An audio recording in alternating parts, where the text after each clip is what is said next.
Merci de faire confiance à la radio-télévision Goma Kivu pour vous informer. Mesdames, Messieurs, bienvenue dans cette édition du journal sur les tam-tams numériques.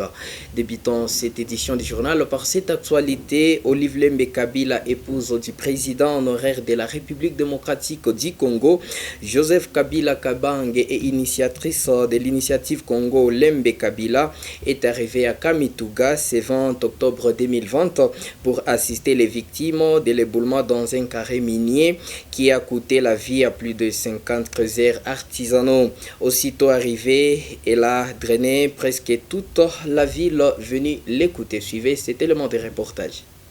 Elle a foulé les sols de Kamituga, l'épouse du président honoraire Joseph Kabila, Olive Lembe Kabila, est l'initiatrice de l'initiative et en son nom. Aussitôt franchi la limite du territoire de Walungu pour celui de Mwenga, c'est une marée humaine qui a accueilli, c'est l'appelé affectueusement Mama Wabatoto pour les uns et Mama Waromuzure pour les autres. À Kamituga, sous une foule compacte, innombrables constitués de membres de partis du FCC et autres associations de cette famille politique qu'il a réservé Nake Chaléré. Comme c'est le cas dans d'autres coins de la province, Madame Olive Lembe Kabila s'est rendue à Kamituga pour l'assistance des victimes des différentes catastrophes, notamment les derniers éboulements qui a fait au moins 50 morts les mois passés, mais aussi d'autres actions caritatives en faveur des nécessiteux. La particularité de Kamituga en est que Olive Lembe s'est rendue au cimetière où ont été enterrés ses creuseurs artisanaux. Faisant d'une pierre deux coups, elle a déposé les gerbes de fleurs en hommage à ces derniers morts dans ces carrés miniers. Depuis son arrivée au site Kivu, ce sont des foules immenses qui l'accueillent. Kamituga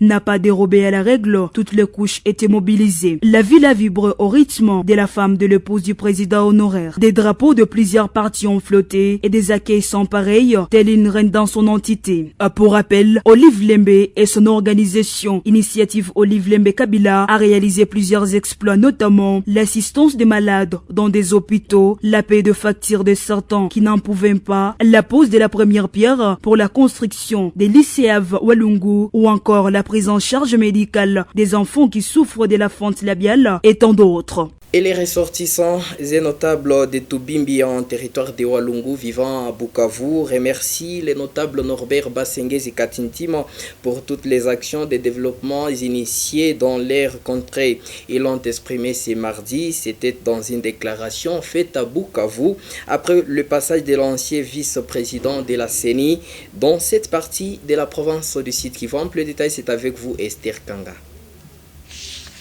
Selon ces ressortissants, après le passage à Tubimbi de l'ex-première dame Marie-Olive Lembe Kabila, le notable Norbert Basengezi a remis des tôles à l'Institut Lulonge et au centre de santé de la place. Il souligne qu'il a aussi honoré la facture des malades qui étaient en difficulté au centre hospitalier de Tubimbi. Des ressortissants et notables de Tubimbi indiquent que Norbert Basengezi Katintima a aussi promis de doter l'Institut de Lulonge des pupitres dans le cadre de promouvoir l'éducation. Ressortissants et notables de Tubimbi en territoire de Walungu, remercions l'honorable Norbert Basengezi Katintima pour toutes les actions de développement initiées dans notre contrée. Après son passage à Tubimbi avec l'ex-dame, Madame Marie-Olive Lembe Kabila, le notable Norbert Basengezi Katintima a remis des tôles à l'Institut Lulonge et au centre de santé de la place. Il a aussi honoré la facture des malades qui étaient en difficulté au centre hospitalier de Tubimbi. Le notable Norbert Basengezi Katintima a aussi promis de doter l'Institut Lulonge de pupitres dans le cadre de promouvoir l'éducation. Nous rappelons que le notable Katintima s'est aussi soucié de notre groupement de Tubimbi car en 2011, nous avons doté d'un grand groupe électrogène qui alimente plus de 4000 ménages. Rappelons qu'en 2011, le notable Katintima avait remis un grand groupe électrogène qui alimente plus de 4000 ménages dans le groupement de Tubimbi en territoire de Walungu. Janine Mabunda Tambwe Mwamba, respectivement présidente de l'Assemblée nationale et président du Sénat, ont exprimé ce mardi 20 octobre au chef de l'État Félix Antoine Tshisekedi leur refus d'être partie prenante dans l'organisation de la cérémonie des prestations de serment prévue ce mercredi au Palais du Peuple. Rosine Migabou. C'est référent à la réunion de travail présidée par Votre Excellence mardi 13 octobre 2020 à la Cité de l'Union africaine. Nous réaffirmons notre position commune. Vous présentez à cette occasion, disant les présidents des deux chambres du Parlement congolais. Ils indiquent qu'ils sont surpris d'être à nouveau saisis par la présidence de la République pour l'organisation de cette cérémonie, alors que les derniers conseils des ministres, le Premier ministre et les ministres des Relations avec le Parlement avaient déjà relayé leur point de vue. Le FCC a toujours contesté la légalité des ordonnances du 17 juillet nommant les nouveaux juges à la Cour constitutionnelle. Ce mardi, le FCC a convoqué ses parlementaires, députés et sénateurs pour une réunion d'urgence qui s'est tenue dans la salle Showbuz à Kinshasa. Janine Mabunda et Tambwe Mwamba étaient présents à cette rencontre.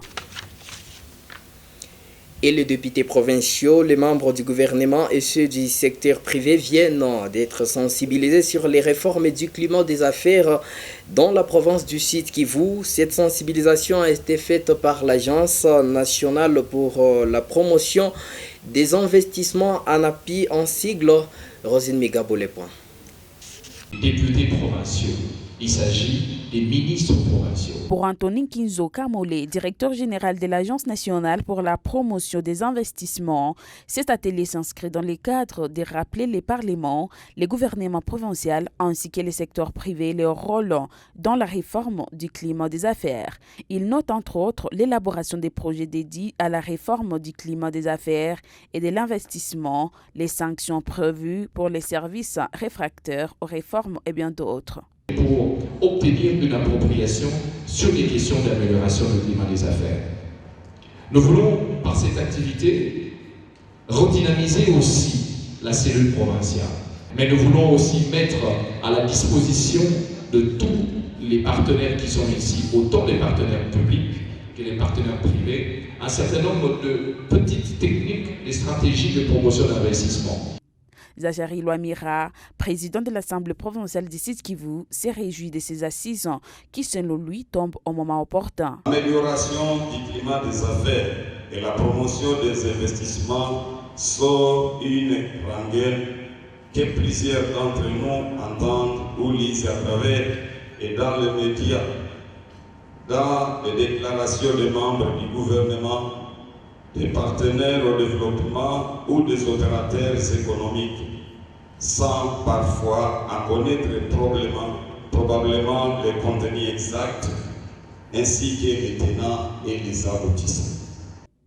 Élisée Mounembwe, vice-premier ministre et ministre du Plan, a appelé pour sa part toutes les provinces de se doter des véritables politiques promotionnelles avec une vision de développement pour booster le développement de la RDC d'ici 2050. Et si chaque province se dote d'une véritable politique promotionnelle avec des objectifs bien identifiés et une vision de développement clairement définie, dans un plan provincial de développement qui prend en compte les particularités de la province et qui s'arrime à la vision déclinée par le plan national stratégique de développement, le PNSD en sigle, dans l'objectif de faire de la République démocratique du Congo un pays à revenu intermédiaire en 2030, à revenu moyen en 2040 et être inscrit sur la liste des pays développés en 2050. Pour rappel, l'antenne de l'Agence nationale pour la promotion des investissements sera installée dans la province du Sud Kivu dans les prochains jours. Mesdames, Messieurs, c'est par ici que prend fin cette édition du journal sur la radio-télévision Goma Kivu émettant à Bukavu, au site Kivu. Nous sommes dans la partie est de la République démocratique du Congo. Merci de nous avoir suivis. Merci également de rester fidèles pour la suite des programmes sur les tam-tams numériques. Au revoir.